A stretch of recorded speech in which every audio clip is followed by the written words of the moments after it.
জামাত ইসলামকে চোরকে সমর্থন করে।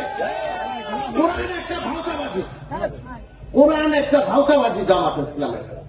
ম্যাডামের সাথে সম্পর্ক ছিল, আমাদেরকে কোন অঙ্গ সংগঠন করতে দেয় নাই, কোন সহায়ক দিছে এই জামাত ইসলামের ভয়কে আমাদের দল থেকে কোন সহায়ক দিছে, র্যাব দিয়ে শেষ করে দিছে।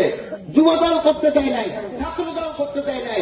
কিনে বাংলা ভোটের রাত্র 12টার সময় ম্যাডাম আসছে, দরজা আমি টানি, খুলে না। ম্যাডাম গিয়েছে, তার এক ছেলে আছে। কে ছেলে? আমি কে ছেলে? কে? মুজাহিদ সাহেব তার ছেলে। সে আসছে, ম্যাডামের দরজা খুলছে, তারপরে নামছে। দেখেন এত বড় কি করছে তারা, ম্যাডামকে সম্মান দিছে, তারা এইভাবে তারা দখল করে নিছে। স্টেজে যাবেন ওই সময়, ম্যাডামের ওই সময় ভোরবেলা ফজরের নেওয়ার সময় যে দেখবেন যে তারা দখল করে স্টেজ সামনের কাতারে সব দখল করে আছে। বিএনপিদের কোন পাত্তা ছিল না। আর তারা এখন কয় মহিলাদের নেতৃত্ব কি না যায়, না যায়।